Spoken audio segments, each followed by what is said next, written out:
Ladies and gentlemen, I welcome you. My name is Shawn Brock. As the team lead, I will be your speaker today as we review our company's expansion project called Operation Relocation. This project began with an eye towards Widgets R Us becoming a larger player in the international market. With our ability to use dynamic planning to guide us, we were able to narrow our list of targeted markets to 3 countries: Canada, Saudi Arabia, and Brazil. This presentation will display the dynamic plan the company used to review these targeted markets. We will first look at the international expansion environment of the targeted countries in terms of their political, legal, and technological environments. Next, we will review the impact of culture in the 3 targeted countries. Thirdly, we will look at the aspects of communication and negotiation methods that will help in our relocation efforts to one of these countries. Fourth, we will review managerial decision-making within the 3 targeted countries by reviewing management styles and SWOT analysis. Fifth, we will look at the leadership needed to guide each relocation site.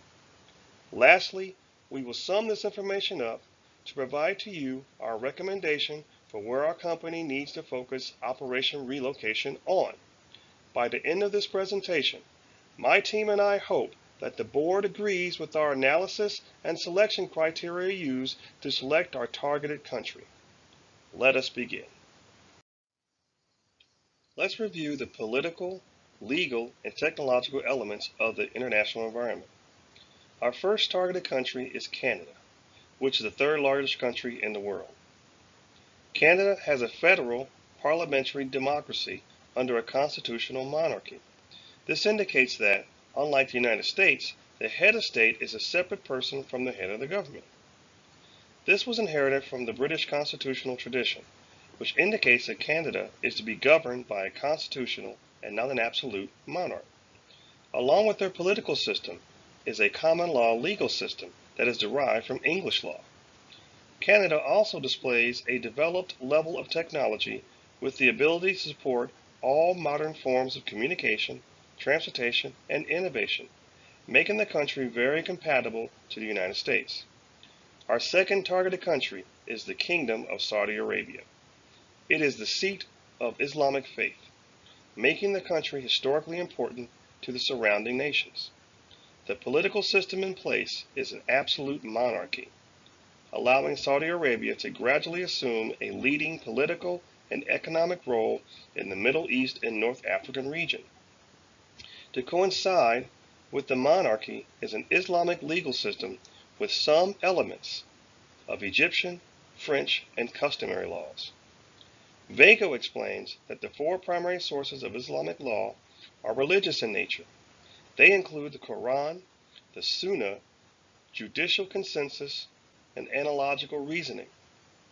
Within the technological environment, Saudi Arabia is considered an emerging nation with only 73% of its citizens with full use of the internet. Corseed attests that the kingdom focuses on technology transfer to compensate for a paucity of indigenous technological capabilities. Our last targeted country is Brazil, the largest and most populated country in South America. The political system of the country is a federal presidential republic which is constructed similarly to that of the United States. Brazil also has a civil law legal system that is derived from Roman law. This has the effect of certain laws having loopholes through which Brazilian citizens can use to their advantage. An example of this would be the law of disarmament. According to Miller and Menendez, only those responsible for ensuring public safety, such as members of the armed forces, civilian police, military police, federal police and federal highway police, intelligence agents, tax auditors, and security guards when in service may carry firearms.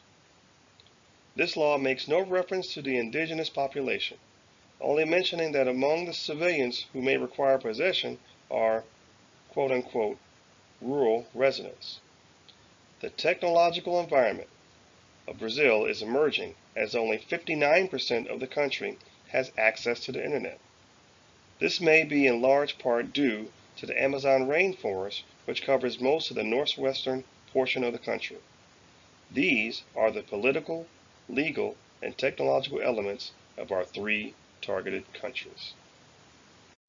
We will now discuss the impact of culture within our three targeted countries by focusing on the customs, manners, and social structure. Because of its proximity, one would think that the same customs that are held within the United States would also occur in Canada, but that is not the case. Most of Canada's culture can be traced back to France and England, which have become the two dominant languages in the country. Matthews reminds us that in Canada, all social organizations, institutions, and behaviors are contextualized by location. This is due to the great distances between most communities, which affect both transportation and communication lines. Unlike its southern neighbor, Canada has managed to make huge strides in public health care, indicating that such a system can work effectively in a first world country. When doing business in Canada, Rose attests that Canadians like following the rules. This suggests a society that is very timely in nature. As such, it is important to be on time for all business dealings, to shake hands firmly, and to wear the proper attire. The Kingdom of Saudi Arabia rose from the ranks of underdeveloped countries to become a recognized world leader in the production of oil.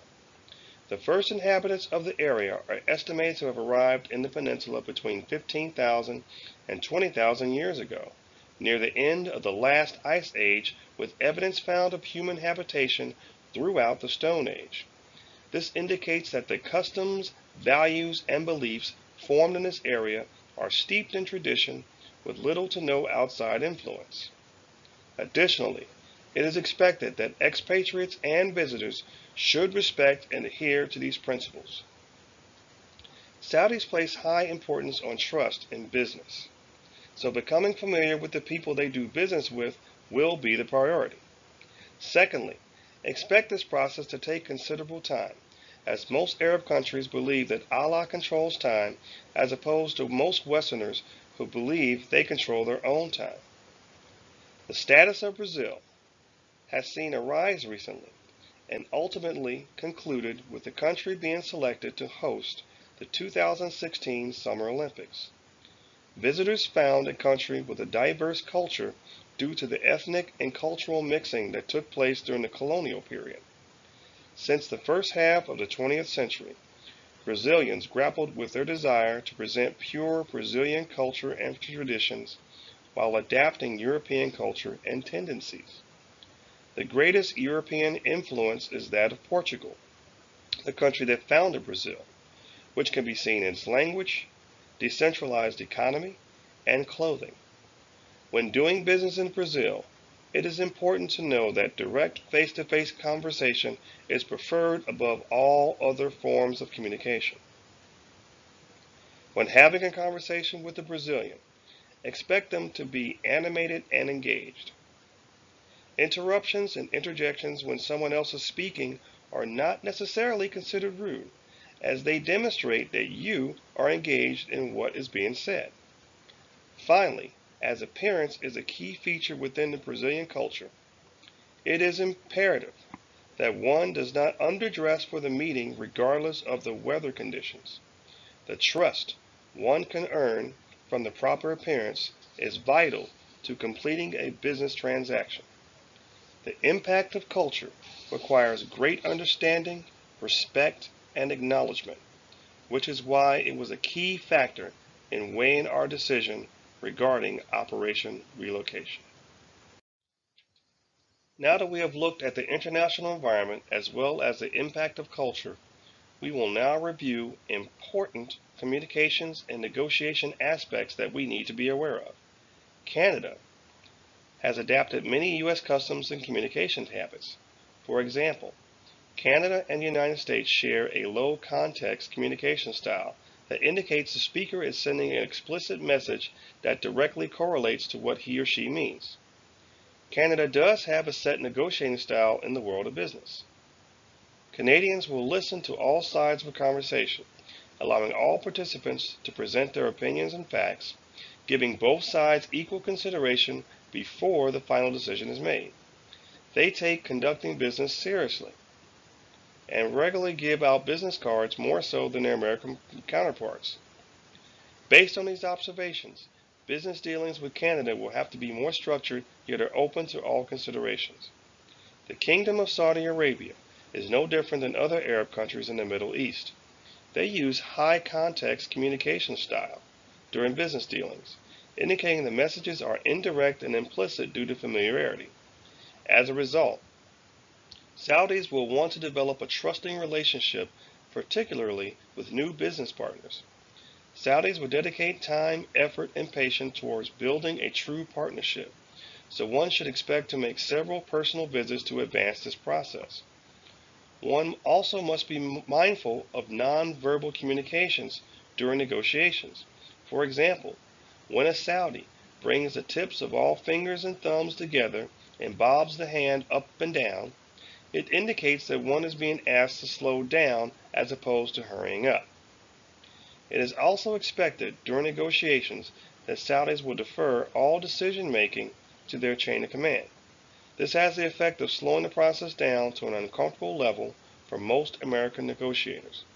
The unskilled negotiator will try to remedy this by being more aggressive, which offends the Saudis greatly.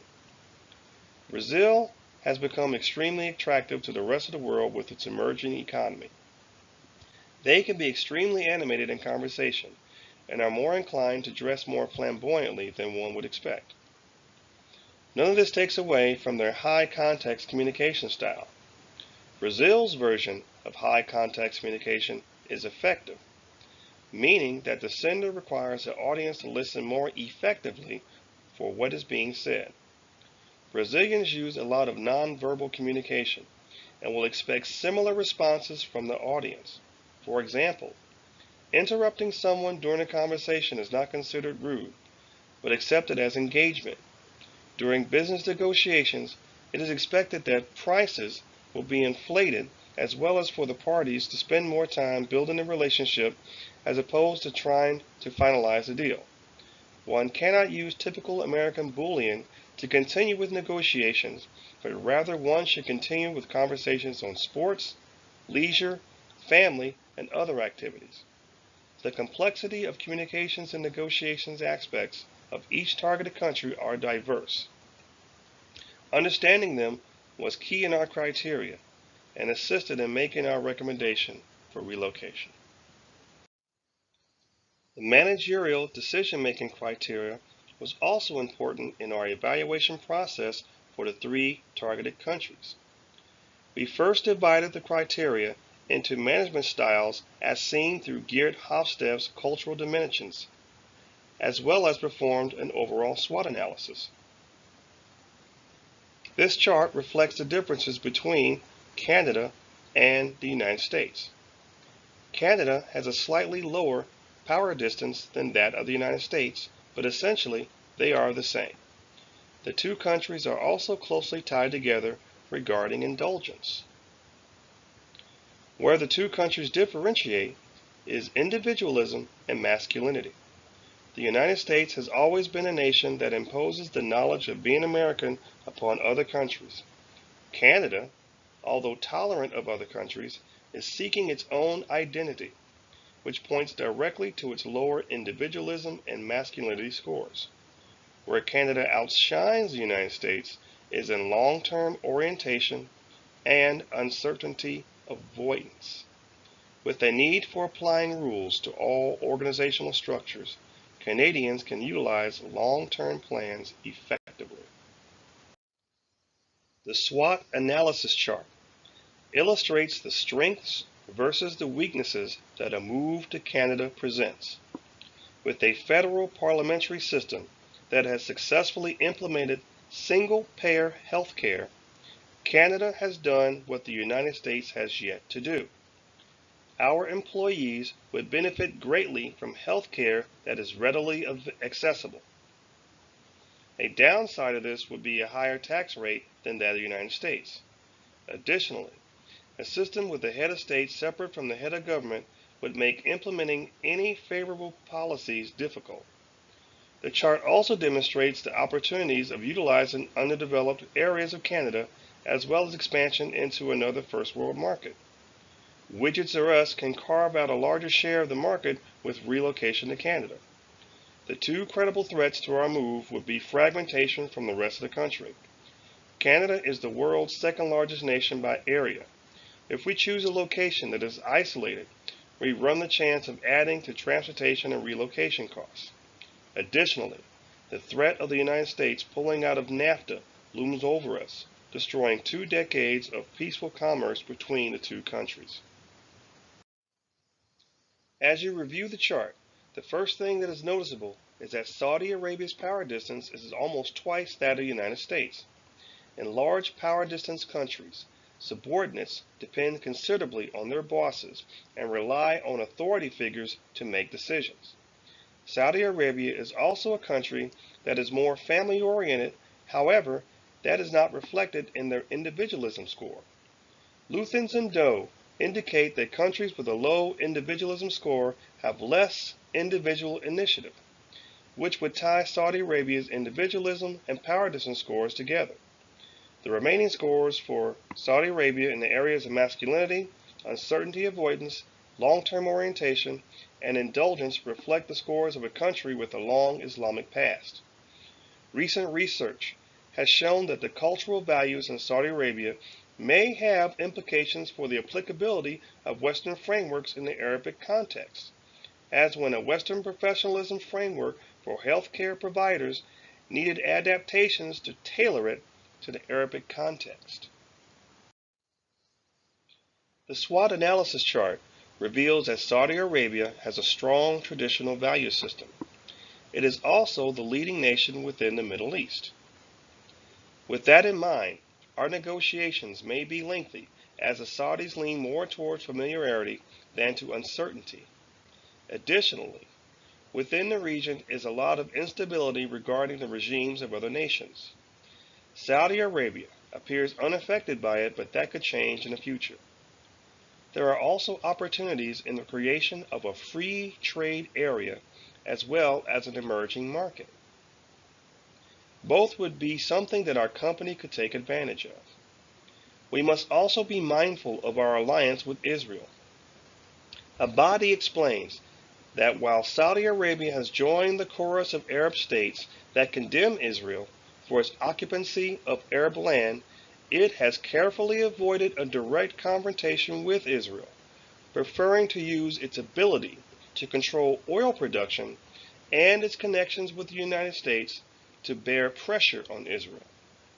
Another threat of concern is our competitors getting there first. We need to be the progressive company that we are and get there before our competitors do.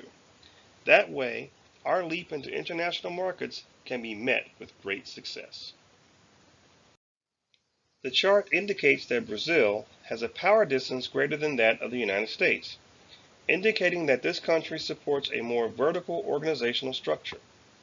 Brazil's individualism is less than half that of the United States, supporting the multicultural environment that makes up the country. Its masculinity and indulgence ratings are what one should expect from an emergency country with uncertainty avoidance and long-term orientation outdistancing that of the United States. The nature of these ratings indicates a country that is ready for a progressive firm such as ours to relocate to its shores and make Brazil a bigger player in the global economy. The SWOT analysis chart indicates the strengths of Brazil, notably its robust relationship with the United States. As the second largest economy in the Western Hemisphere, Brazil is positioned to move towards a developing country. Despite the relationship status with the United States, the negotiation period is still rather lengthy. Many Brazilian businesses are family-owned and operated, so the tendency is to get to know the people that they are doing business with. Additionally, when economies are beginning to emerge, there is a tendency to get complacent and not expand. Fortunately, our company is innovative enough to evolve with the market and promote growth of the business and the market sector. There are also recognized opportunities within Brazil. such as access to additional natural resources. The United States is Brazil's second largest export market, with one of the primary products being crude oil. Additionally, entry into the largest emerging market would allow our company to gain a huge advantage over our competitors. There are a few threats, one being the Amazon rainforest slowing technological development. Our company would need access to the new facility, which would mean having to build a transportation network through the forest. This could spark a debate with environmentalists seeking to keep the forest intact. As in the case with Saudi Arabia, our competitors getting to Brazil first is also a threat. Being the progressive company that we are, we need to take steps to prevent this from happening. The managerial decisions criteria allowed my team to provide an effective analysis of what our company needs to know to relocate to any one of the 3 targeted countries. You will soon see how this data guided us in the right direction towards our recommendation. So far, we have talked about the international environment, the impact of culture, communications and negotiations, as well as managerial decision making. Now we will look at the type of leadership needed for these target countries. This category was divided into 2 areas of concern: motivational factors and the type of CEO needed to effectively utilize them to accomplish the mission. Canada and the United States are 2 of the largest and most powerful countries on the face of the earth. They are also the only 2 first world countries that share a border. As such, the 2 countries share traits related to job satisfaction, uncertainty avoidance, and individualism. In fact, Canada has an individualist culture marked by egalitarianism, in which organizational hierarchy is established for convenience rather than to emphasize class distinctions. Canada does have differences in the way certain employees require motivation based on where they hail from. For example, a Canadian citizen from Ontario would have greater concern for achieving personal success and getting more autonomy on the job, whereas a Canadian citizen from Quebec would demonstrate a greater concern for getting job security. Lastly, Canadians do possess a sense of change when it comes to their jobs, particularly when it comes to being in an executive program. Murphy attests that the greatest motivational factor beyond the monetary implications of becoming an executive is a decision to make a difference in a leadership role. Saudi Arabia, being the birthplace of Islam, has an unyielding commitment to religious traditions, customs, and beliefs. The strength of this commitment has not transferred to their workforce. Prior to the discovery of oil in the region, the work ethic of Saudis was indeed strong. However, an influx of multinational corporations and expatriates has led to the deterioration of work ethic. In fact, Al-Muhim attests that the Saudis are not taught at an early age the importance of work ethic, which has directly led to most Saudi employees giving little priority to hard work and setting goals of achievement. Although Saudi citizens do see a need for increased pay incentives, the dichotomy of religious zeal and decreased work ethic leaves little room for a desire to earn more as a worker. This leads to Saudi Arabia's strong uncertainty avoidance, as mentioned previously. Brazil is spread over such a large area that it shares a border with nearly every country in South America with the exceptions of Chile and Ecuador. The country's geographical makeup provides a glimpse into how the country is viewed by other nations as being multicultural. The tropical beauty and warm temperatures have led to a slower pace, especially in the workforce. Luthans and Doe confirm that Brazilians have a relaxed work ethic, often respecting those who inherit wealth over those seeking entrepreneurial opportunities. However, with a high long-term orientation ranking comparable to that of the United States, signifies Brazil has respect for tradition and supports a strong work ethic where long-term rewards are expected because of the day's work. One of the most obvious motivational factors for a Brazilian is appearance, which is also a byproduct of the warm weather environment. Our next criteria for leadership involve the type of CEO we would need in position that can utilize the motivational factors effectively. For Canada, the team favors a Canadian citizen over an American expatriate as their company CEO. The American expatriate would not be able to relate to a Canadian's egalitarianism. Also, the Canadian citizen would understand the differences between a French Canadian and an English Canadian. Lastly, a Canadian CEO would be fulfilling his own motivation to make a difference within the organization. For Saudi Arabia, the team favors an American expatriate over a Saudi citizen in the CEO role. An American expatriate will be better suited to teach work ethic to a Saudi citizen. He could show them the value of a job well done, to arrive on time for work, and how to achieve success through promotion. Additionally, with the likelihood that other expatriates in the country would encompass more of the workforce than Saudi citizens, the American expatriate would be able to demonstrate to them what is needed for success. For Brazil, the team again favors a Brazilian citizen over an American expatriate as CEO. An American expatriate would spend an inordinate amount of time trying to get to know his or her newfound Brazilian charges. A Brazilian citizen would already possess the credibility necessary to influence the workforce towards completion of company objectives. For these reasons, the choice of a company CEO to lead all efforts at the relocation site is critical to the success of Operation Relocation. With the data presented in this presentation, our team has made its recommendation for Operation Relocation. That choice is Canada. It is extremely comparable to that of the United States, which will make relocation far easier than to the other two locations. Additionally, the United States already has established trade regulations with Canada within NAFTA. Thirdly, Canada offers the least invasive ethical and legal challenges when compared to Saudi Arabia and Brazil. Also aiding in the selection of Canada would be the chosen organizational structure, that being an international division. Using an international division removes the burden from the Chief Executive Officer of monitoring the operations of overseas subsidiaries as well as domestic operations. In other words, our operations in Canada can run themselves and simply report back to a manager within the company structure. Finally, Canada allows us to use a merger acquisition entry strategy into their market. With this strategy, we can quickly gain a foothold on the market and continue to build upon our increasing success.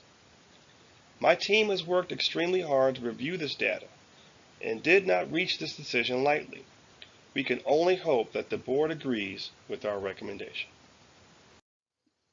Within this presentation, we first looked at the international environment of the targeted countries in terms of their political, legal, and technological elements. Next, we reviewed the impact of culture in the three targeted countries. Thirdly, we looked at the aspects of communications and negotiation methods that will help in our relocation efforts to one of these countries. Fourth, we went over managerial decision-making within the three targeted countries by reviewing the management styles as opposed by Geert Hofstede and reviewing SWOT analysis. Fifth, we reviewed the criteria needed for leadership to guide each relocation site towards success. Lastly, we summed the information up to provide to you our recommendation for where our company needs to focus Operation Relocation on. Now, we hope that the board agrees with the analysis criteria used to select our targeted country. As stated previously, Widgets R Us is a company on the rise. We need to make this next step towards the international market, using Canada as our foothold on the world stage. Once again, my name is Shawn Brock, and I thank you for your time.